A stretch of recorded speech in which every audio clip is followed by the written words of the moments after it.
Viewers, আমি MD Ratul Morshed. আমাকে TR অনন্ত channel থেকে আনা হয়েছে।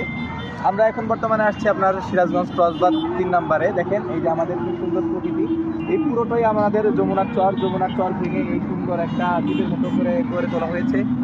এই সুন্দর জায়গায় আমরা এসেছি, খুব মনোমুগ্ধকর একটা পরিবেশ উপভোগ করছি আমরা। আমাদের এই জায়গায় প্রচুর জনগণ, প্রচুর ক্রাউড। আমরা চেষ্টা করবো ক্রাউড থেকে আমাদের মতামতটা নিতে, যে কেমন লাগছে এই সুন্দর প্রকৃতি তাদের উপভোগ করতে। এক্সকিউজ ভাইয়া, হ্যালো, আমি এমডি রাতুল মোর্শেদ টিআর অনন্ত চ্যানেলের একটা সাক্ষাৎকার নিতে যাচ্ছি আপনার থেকে।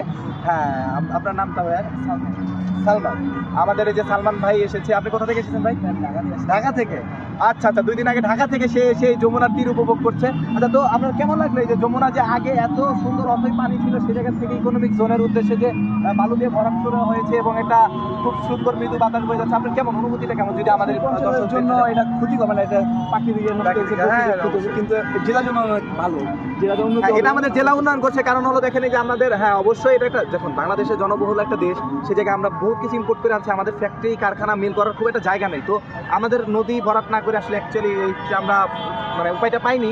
তো যাই হোক, মানে আপনার এই পরিবেশটা সম্পর্কে যদি কিছু বলতেন। নদী ভরাট করার পর অনেক মনোরম দৃশ্য পাওয়া যায়, সামনে গেলে যে রাস্তা করছে নতুন, প্রচুর ভালো লাগে। আচ্ছা, বুঝতে পারছি। এই যে এইখান থেকে কিন্তু যমুনা সেতু দেখা যায়, ঠিক 1 থেকে 1.5 কিলোমিটার পরেই যমুনা সেতুটা।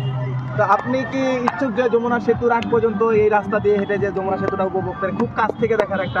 অনেক ভালো হয়। আচ্ছা, আপনার জন্য আমাদের চ্যানেলের থেকে একটা প্রাইস থাকবে, সেটা হলো আমাদের নিজস্ব পরিবহন দিয়ে আপনাকে যমুনা সেতু নিচ পর্যন্ত যেয়ে আপনাকে যমুনা সেতু ঘুরে দেখানো হবে। আপনার জন্য এটা ঠিক আছে ভাইয়া।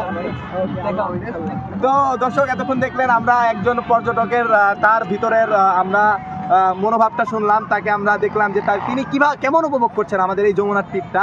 আমাদের সিরাজগঞ্জ জেলার অতি ঐতিহ্যবাহী একটা দর্শনীয় স্থান। এখানে এসে আমরা আমাদের, মানে এটা আমাদের জন্য একটা গর্ব। আমি চেষ্টা করবো আরও কাউকে খুঁজে পাওয়ার, যে তার থেকে তারও মনোভাবটা জানা যাবে। ভাই প্লিজ একটু আসবেন। আসসালামু আলাইকুম। আপনার নামটা?